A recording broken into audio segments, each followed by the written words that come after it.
Mars. Oh yeah, ladies and gentlemen. Oh yeah, and with him. Oh yeah. Introduce yourself. Is his homie named Phil Sneeze. Ta-da! Hey guys, happy to be here. Alright, let's sit in this creepy corner. Let's do it. It's like we're in trouble right now. I feel like we are in trouble. Yeah. We're kind of chopping off Bruno's head a little. Perfect. That's what we want. There we go. We're good now. So for those that don't know, before we get into everything, give us the rundown. Phil, who are you, man? Who the hell are you? Yeah, They see you everywhere. I know. Everywhere I go, you're there. Explain goes to these around, people who they are. Check it out. I met Bruno in a parking lot about 3 weeks ago, and I was just like, yo, dog, I got nothing to do for the rest of my life. Can I just hang out with you? You know what I mean? You seem like the kind of guy that would just be good to hang around with. That's what he did. Here I am. You know, I'm glad you people are interested in me, and I hope I don't disappoint you, all right? Ta-da! No, to be honest, I'm one part of the production team with Bruno Mars, the Smeezingtons, and I also perform with him on stage. You know what I mean? Well, he's being modest. Every song that you've heard me sing, every song that they said I produced with Philip Lawrence. I've written with Philip Lawrence. He is my writing partner, my right-hand man. Philip, Oh my God! This is a little overwhelming. why are we in this room right now? I I feel don't like know. we're getting interrogated. Yeah. All right. Well, here's the deal. We had a bunch of people from both stations, KC 101 and KISS 95.7, submit questions. So we're going to get into some of those. We have people from all over the world that have just hit us up. So Are they talking to us right now? they're web chatting right now. So What up, world?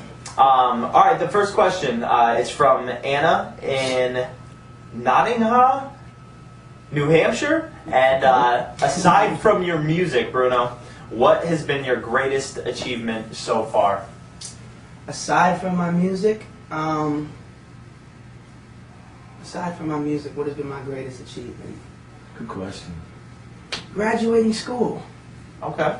Where'd you go to? You went to college? No, elementary school. Oh, okay. Let's get this thing Let's get this straight. 4th grade, I stopped, but I graduated. That's great. No, I'm kidding. It was graduating high school. Okay. That was a big goal for me. Okay. Huge. Did you ever think about going to college? Or? You know what? Not really. Maybe I wanted to be a music teacher, maybe. Okay. And then things started to take off, and you were like, "Hey, I'm just gonna roll Yeah, with then your this." boy got a little hot, and then you know what I'm saying? Music teacher, that'd be kind of dope. Wouldn't that be fun? Yeah, it would be fun. Next question from Stephanie in Miami. Miami. She says, "What or who inspires you to write your lyrics?" Everything. You know, I've been in a relationship, been in love, had my heart broken, I guess, and everything. Okay. And I guess this goes for you too, Phil. When you're creating the music, what or who inspires you to do what you do? Kind of the same answer that Bruno had. You know, we. Don't take my answer. Well, I just kind of just want to be like Just you, be and I original. just whatever he said, it's what I want to say. No, I mean, you know, we're creative people. You know, we just kind of like take in the world around us. You know, try to be observant, try to pay attention to things. So you know, I think without even trying, those kind of things that happen on a daily basis find their way. Like we could write a song right now about being in this creepy corner. Straight up, it can And it happen. goes a little something like this. Hit it! I'm a little confused as to where we are right now. Red walls everywhere. Where are we? I don't know how, but it feels kind of comfortable. Like Rudy Huxtable. Yeah, Man, Bruno Mars. Yeah, we can go We out could there. write it, but we just don't want to. Not right now. Exclusive right here. You heard it here You heard it first. from the creepy corner. Next question we have is from Brenda in Springfield, Mass. This is actually kind of a funny one. How do you keep your teeth so white, Bruno? Well, you know, a little thing called Colgate, a little thing called Crest, Okay. and a lot of money. Okay. So you brush regularly. Yeah, I guess so. That's the key, huh? And from Sarah in Far Rockaway, if Elvis or Michael Jackson were still alive, who would you rather perform live with? Ooh, good question. So weird. You know, those are my guys right there. Yeah. That's a hard one. It's a hard one. Today it might have to be Michael. More relevant still? No, I'm just saying right now the way I feel. Okay.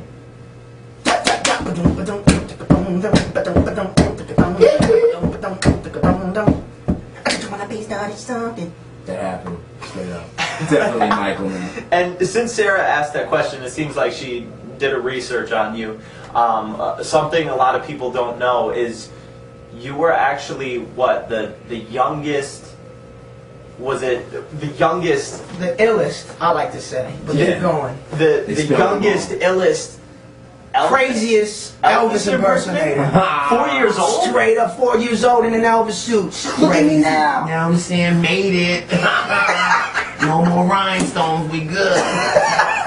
Real diamonds now. How did that come about? I mean, where were you doing these performances? My father had a 1950s rock and roll show in Hawaii, and my uncle would come out and do Elvis songs, and I would always ask my dad, "Dad, bring me up on stage, bring me up on stage." Finally, he brought me up, and after he did that, it'd be every night, "Dad, you gotta bring me on stage, you gotta bring me on stage." So finally, they worked out a little segment for me, and I just put on an Elvis suit and started doing my thing in Waikiki. Can people still find that on YouTube? Is it still up there somewhere? Yeah, there's probably more to come too. This is the There's scary a lot on YouTube. There's a lot on Oh, YouTube. All right, cool. We have Melissa from Bristol, Connecticut.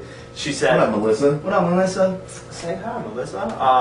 Where do you see yourself in 5 years from now?" And that goes for both of you guys. Wow. Hopefully still doing music. It's kind of all we know how to do. Mm-hmm. It's all we wanted to do, ever wanted to do. So hopefully we're 3 albums in, 4 albums, 5 albums in, still touring. Now, initially you started with writing for other artists, right? Yeah. Mm-hmm. I mean, do you see it going back to that down the line, or now that you're the face? We'll never stop doing that. You know, that's so much fun for us to work with people like CeeLo and B.O.B. and Travis, all these guys. You know, you get a different feeling when you work with someone else, and you get to get inside their head and start writing songs from scratch. So that'll never stop. More to come. Give some of the fans a rundown of the big records you've been a part of that people might not know about. You have the CeeLo, Forget You. Purple Rain. Purple Rain. That was the first one. That was the first one we did. We Are the World, me and Quincy. Yeah, but we didn't really need credit on that. We didn't take credit on that, but It's all right. that was us. That was Thriller. us. Remember that? That was a crazy fun. night, right? Remember we went to the video shoot? Because Oh my yeah, God. Thriller. So Crazy. But those are some of the songs that little known ones. we've done. So is it that top secret, man? You can't let people know? Then you won't have the clientele anymore? No. We did Born in the USA. Kind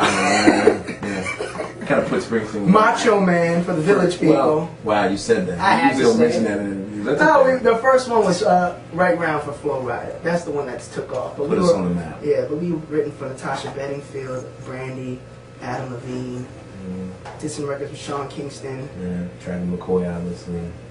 Kate Obviously. With the rappers, do you usually just do the beat and the chorus, or how does that work out? The crazy thing about what the rappers is, you know, okay, they get in the studio and they just kind of beg us, you know, to write, you know, their raps for them. So, you know, Bob, you know, Travi, you're welcome. That was all my man. You know what I'm saying? We're joking. Just kidding, guys. They have swag too. Yeah. You know, like Nothing on You, for instance, we'll come up with the track and we wrote the hook, and they asked us if B.O.B. could take a stab at it.